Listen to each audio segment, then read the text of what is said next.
Well, I finished up the Gladiator, so you're getting kind of a sneak peek at the finished look before the final episode comes out. But I'm I'm really happy with how it turned out. And I'll mention this in the video, so you'll hear this again. But when I was about at the part where I had painted it and had the rust and the chipping on it, I thought, man, this thing is looking awful. I just thought it was too dark, and I didn't think the further weathering would improve my outlook on it. But by the time I got it weathered, I step back and look at it and I go, yeah, I'm really happy with this. Yeah, I could have lightened up that olive drab, done a little more modulation, I think made things a little more apparent. But not everything has to be bright, happy, shiny colors, I guess. This is appropriate for a machine of war when you get down to it. But yeah, I'm real pleased with how this turned out. I deliberately punched a hole. This is a metal screen. They give you some metal mesh, and I deliberately punched some holes in there and bent it up, and then applied some rust tones right there. And I'm really happy with how that turned out. Something I didn't mention in the video: the instructions have you run a cable from here to the gun, and you're supposed to put a wire in and bend the wire a certain way and then put a coil spring over it. And I looked at that and I said, you know what, that's more nonsense than I want to get involved in. So the wires just run internally, and that's my story, and I'm sticking to it. But what I wanted to talk about was something that I didn't point out on the video.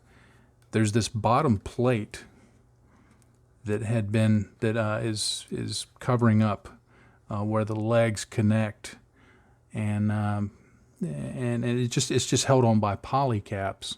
And I had been using this for before I would apply any of the weathering. I had been using this just to kind of as a test bed to put some things on, just to see, okay, do I like the interaction of the various elements? And when I got done with this, I was really happy with how this accidentally turned out, because what I did here was I applied some of the wilder textured product. Hang on, let me find it. Yeah, this fine light brown textured earth. It's just got a little bit of dirt grain in it and stuff like that. Well, I applied some on the bottom here, and then just tested some various amounts of water that I wanted to thin it out with. And then before it dried, I thought, well, let me put on some Vallejo wash, and this is what I used here. Let me just apply some over it and see how it changes the color. So I put it over it and saw how it changed the color, flipped it back over, and went back to work.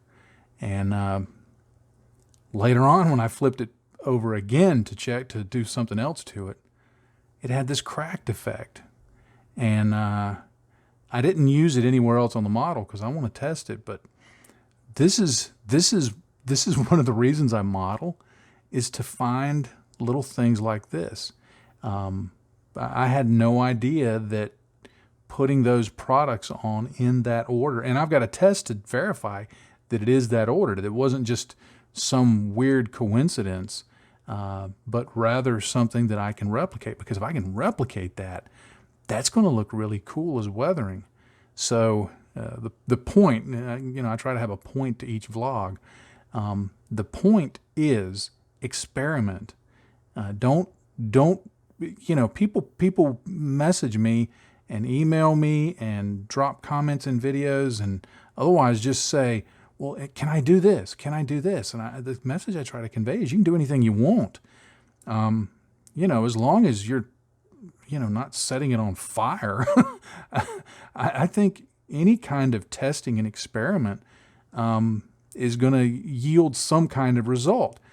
And to be honest, most of the time when I test out, I wonder if it will do this if I do this. The majority of the time, it doesn't work as well as I imagine it would. But every now and then, I run into something that I can go back and look at and go, hey, wait.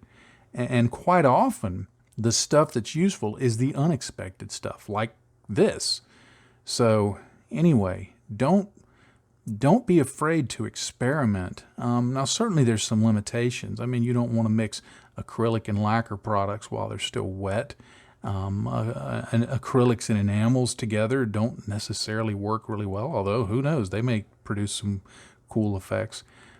So, I mean, you got to have a nod towards, chemical interaction, but just trying different things, you never know what it's going to result in, and you might find something. Now, I would certainly not claim to have discovered this, because I'm sure other people have noticed the same thing and use it to their advantage, and I'm sure there's like 12 YouTube videos about doing it that I'm just not aware of, but it's a cool effect, and it was all because I was doing one thing and something else resulted, but it was a cool result.